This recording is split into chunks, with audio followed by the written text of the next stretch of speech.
Teman-teman, selamat datang di channel info terberat. Hari ini saya punya ZTE Blade A34 dan saya ingin menunjukkan kepada kalian cara mengatur batas data seluler di perangkat ini. Untuk mengatur batas data seluler kita, buka aplikasi pengaturan di dalamnya.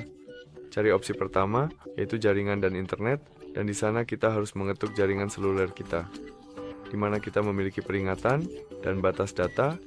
Di dalamnya, kita bisa mengatur batas data kita. Langkah pertama, kita bisa mengatur kapan ukuran kita mulai, mungkin pada hari pertama setiap bulan.